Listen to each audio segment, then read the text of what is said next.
Hi, good evening everyone. Blessed day to you. Kung unsa maning orasan nimo gitanaw ang video, maayong gabi, maayong buntag, maayong hapon diha sa imuha. Karon gabi una, mag-share ko sa dreams and visions nga gihatag sa Ginoo. And this message is for all believers ni Jesus Christ. So, no, before anything, I want to pray first. So, let's pray. O Father in heaven, I praise your name. O God, we thank you, Lord God, for your faithfulness. Lord God, thank you, Jesus, for your love and mercy for us every day. O God, right now I'm going to share your word, Lord, to your children. Please, Lord, give me the boldness of sharing your word, and of course empower me with your Holy Spirit. Lord, provide me the right words to say, Lord God, and please open the mind and the heart of the people, Lord, na maminaw ani nga mensahe. Lord, please touch the heart of the people, maminaw ani, Lord, and please, Lord, just plainly use me for your glory. Lord, I am nothing without you, God. So, Lord, I rely on your strength. I rely on your wisdom, Lord. Your will be done. Thank you, Jesus. In the name of Jesus, amen. So, yes, ako nang sugdan. I have dreams and visions na gihatag sa Ginoo atong Sunday morning, and ang vision is gihatag ni Lord sa Sunday evening. So of course no, when we talk about dreams and visions, gabi gid ni siya ka mura bitaw dili ni basta-basta nga pataka na lang pud ta og share kung naatay prophetic dreams, kay dili tanan dreams and visions is gikan sa Ginoo. Of course, before I share this, nangutana gyud ko sa Ginoo, nag-consult gyud ko sa Ginoo na, Lord, gikan ba ni sa imo, Lord, na ba ni sa imo ang word ang imong gipakita, Ginoo? Dili ba kahaan ni siya nga makapawala sa mga believers, Lord? And yes, God gave me Bible verses nga mo support sa iyahang gihatag nga dreams and visions. And yes, karon ako siyang i-include aning ako ang share sa inyo, ha. So, ingani sa ako ang dream. Naa daw isa ka tent sa ibabaw sa bukid. Suludan ng tent na ay mga tao, na ay mga believers ni Lord. And naapod ang mga evil nga nag-disguise as a light, di ba? Natugingon sa Bible nga ang kanang mga sakop sa yawa is ga-disguise sila as an angel of light. So no, if you are a believer of Christ, nabasa na gid na nimo sa Bible nga giingon din na sa Corinthians nga ang mga sakop sa Yahweh is disguise na sila as an angel of light. Abi nato nga kanang muutan, maayo, pero sa kinasuluran dahil silang kasing-kasing, they are ravenous wolves nga mang-deceive din sila sa mga anak sa Ginoo. So dito sa akong damgo, mura sila mga maayo nga tawo.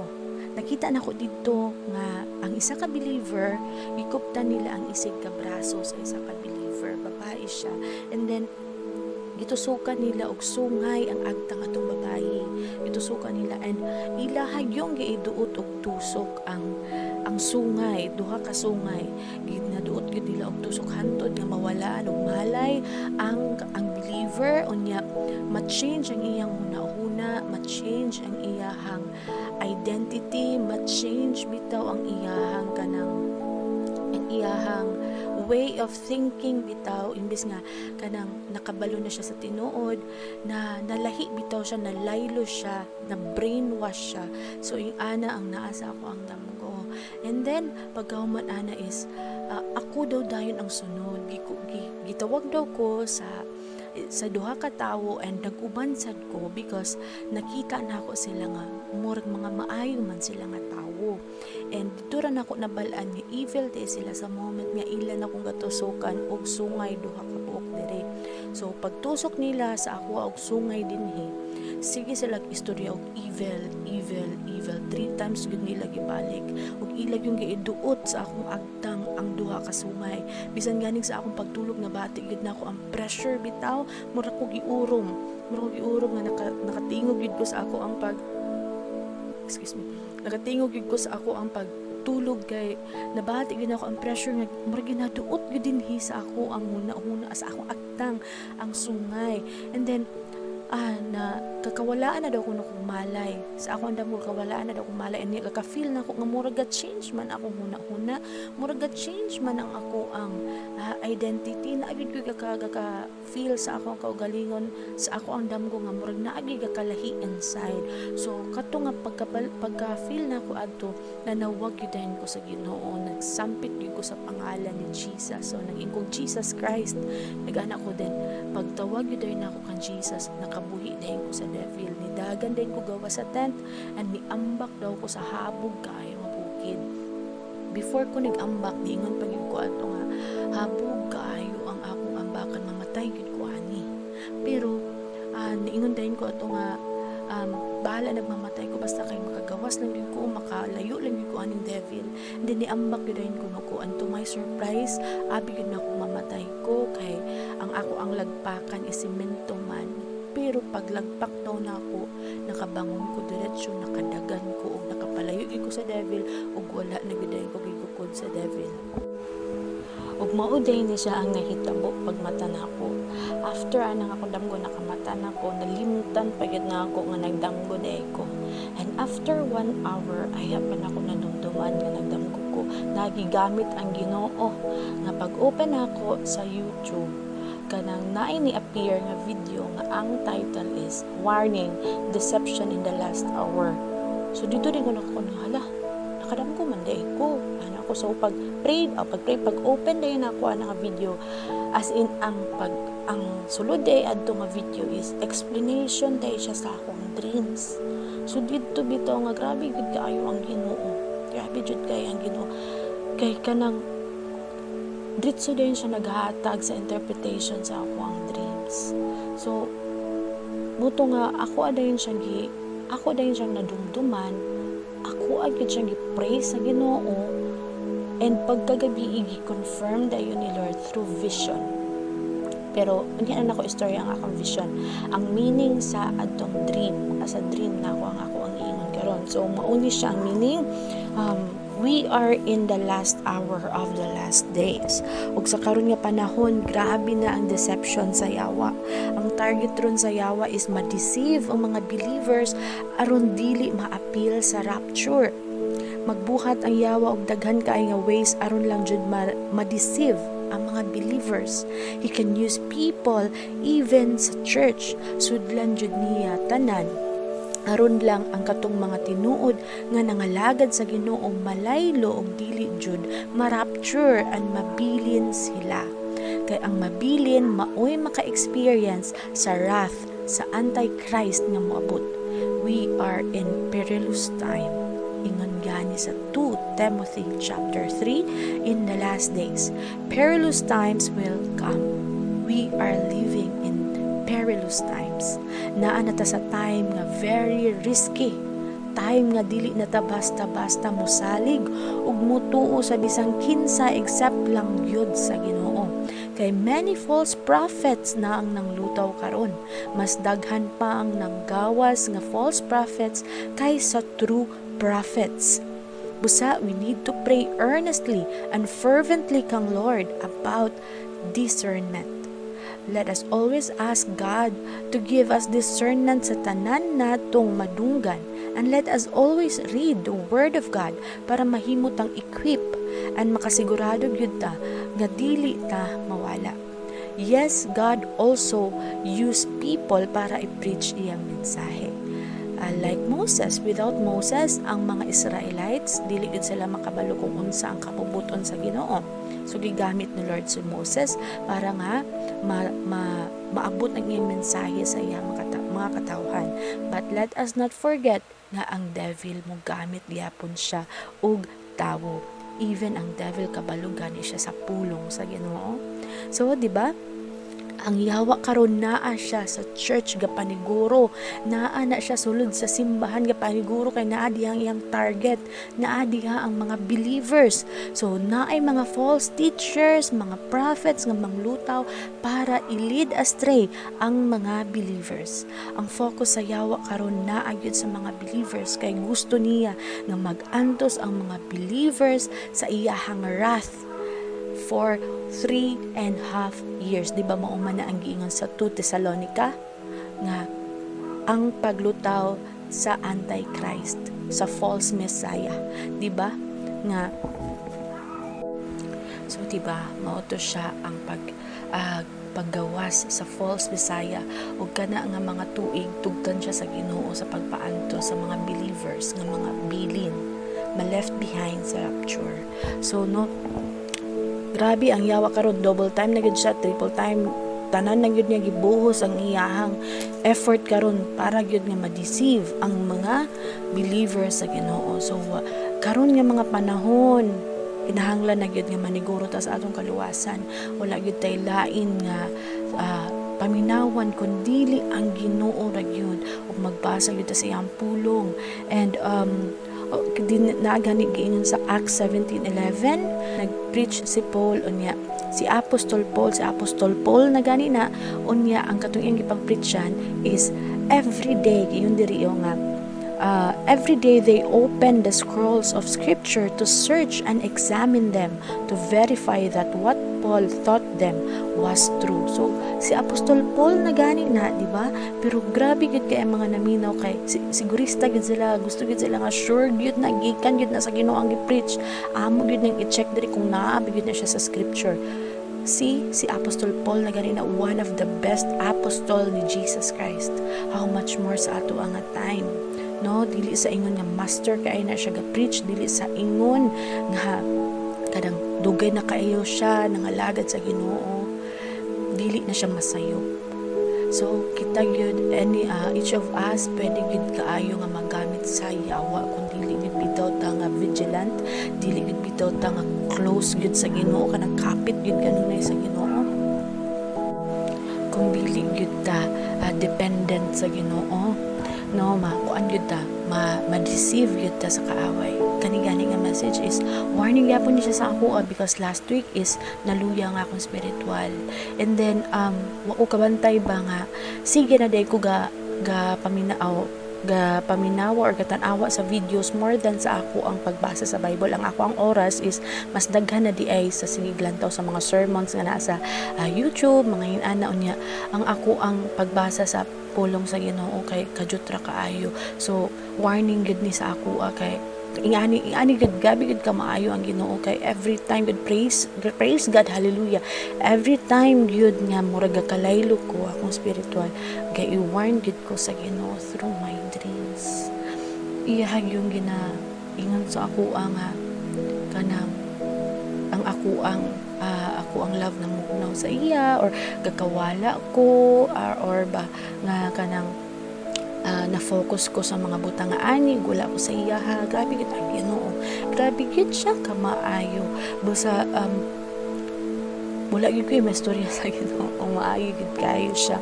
So no, back to the topic. So ingon ana, let us always check if tinuod ba nga naa sa Bible ang atong kangadunggan. No, let us always ask God to give us discernment. Bisan pag muto akong giyon gani na bisan pag maayo kaayo na nga dugay na gid siya nga alagad sa Ginoo, tawo ra gyapon siya ug ang Ginoo ra gyud ang nasayod kung unsa ang sulod sa iyang kasing-kasing. So dili gyud ta mo rely sa tawo, dili masad na siya ingon no nga dili na taga respect, dili na ta, of course we cannot afford nga mawala ta sa Ginoo. Kuan lang ni siya kanang paniguro lang gid ni ato abang ang ato yung gasundan is si Jesus Christ ug dili ang tao. So kay basin ba nga kana nga tao wala ka kabalo kung siya na lang isa, wala ka kabalo kung unsa iyang relationship sa Ginoo. So ang Ginoo ra ginasayo, di ba? So wala gyud tay lain na sundon, wala gyud tay lain nga relayan gyud sa kamatuoran kundi ang Espiritu Santo ug pulong sa Ginoo. Ang Ginoo ra gyud. So sa ako ang vision pagkagabi i-confirm dayon sa Ginoo no ang meaning ana nga damgo na ako. So nga mo rely gyud ta sa iya ha.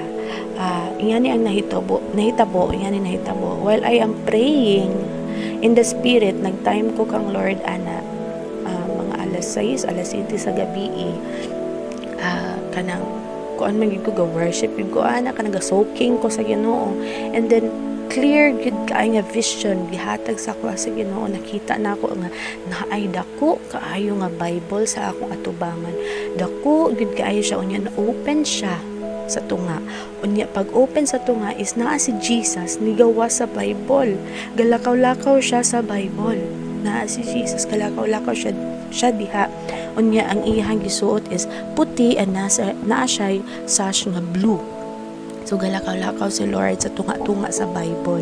And then behind him is kanang naidaghan kaayong mga tao nga nakangasuot og mga puti. Tungod silang kadaghan, gatan-awon sila sa layo is mura na sila gasidlak-sidlak. So yung ani ang sa ako ada yung vision is gi-explain din on sa ang pasabot ato. So ang ani ang pasabot walay lain ang tinuod nga believer sa Ginoo is nagasunod sa iyahang pulong. Kay ang pulong mismo si Jesus Christ. Noingon gani is sa John 1:1, di ba? Yun sa John 1:1. In the beginning was the Word, and the Word was with God, and the Word was God. So ang Bible si Jesus gid ni siya. Maugyud ni siya si Jesus, gikan gid ni siya iyahagud ni nga mga words gikan. So walay mag-ingon sa ato ang believer ta sa Ginoo batten dili tagabasa sa iyang pulong, dili tagasunod sa iyang pulong. Kung ingon ana tagabakakan lang nato ang ato ang kaugalingon. Ubito tong ingon sa Ginoo nga if you love me, obey my commandments.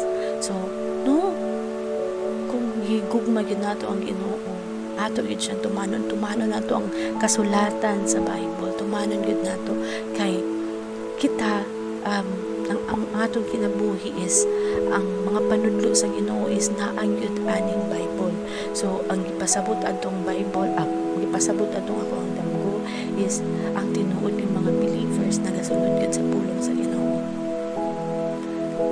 Kay ang pulong mismo si Jesus Christ. So ingon gani din sa John 3:16, ingon diha, whoever believes in Jesus will be saved. Pasabot, whoever believes in the Word of God will be saved. Kay ang Word sa Ginoo is mismo si Jesus. The Word is Jesus. So if gaingon ta nga believer ta sa Ginoo, ang dili ta gabasa ug gasunod sa iyang pulong, gabakakan nato ang atong mga kaugalingon. Walay makasunod sa Ginoo nga wala mahibalo o nagbuhat sa iyang mga kabubuton. Dili ta permi mag-rely sa ubang tao nga spoon-fed ta nila sa pulong sa Ginoo. Kay ang tao, sama sa akong ingon ganina, masayop ang tao. So magtuon gyud ta maniguro gyud tagtuon sa pulong sa Ginoo. Kay nagsaad ang Ginoo nga padad-an gyud ta niya og helper, which is ang Holy Spirit. Siya gyud ang the best teacher, ang tinuod nga gipadala sa Ginoo nga mo-assist sa ato, ang mutabang sa ato nga magpasabot sa iyahang pulong. Kanang usahay ang Ginoo no, magamit man gyud siya mga tawo, pero para gyud nga makasigurado gyud ta dagan gyud ta kanunay sa Ginoo. Ingon sa John 14:26, ingon diri, but the helper, the Holy Spirit, whom the Father will send in my name, he will teach you all the things unto your remembrance, all that I have said to you. Ang Holy Spirit ang pinaka-the best na teacher nato, dili ang tao. So no, mga sis and bro, we are in the last hour of the last days. Be very careful and vigilant sa mga atong paminawon, because the devil is now working so hard to deceive us para dili ta ma-appeal sa rapture and makaagita sa iyahang wrath. Let us always pray kang Lord for His guidance, protection, and from the deception sa kaaway. Let us pray for discernment para makalikay ta sa pagpangilad sa yawa. I pray nga walay mabilin sa atua. Because any moment from now, Jesus will take His bride. No? In 1 Timothy 4, giingon diri that in the last days, many people will turn from their faith. They will be fooled by evil spirits and by teachings that come from demons. So maningkamot jud ta nga mailhan nato mismo ang Ginoo through His Word. So akong kingon diri na pasidaan gyud gyapon ni sa ako. So pasalamat jud ko sa Ginoo nga never jud siya gaka-fail og hatag sa ako og warning kada sa panahon nga kakalaylo ko. And I believe daghan sa jud nga mga believers needed ani nga mensahe. A warning ni gikan sa atong Papa nga magbantay jud ta iyang mga anak. Labaw na karon nga hapit na matapos ang tanan. So maura na mga sis and bro, I hope nga naka-help ni sa inyo, and may God save us and protect us from all the schemes of the devil. In Jesus' name, amen.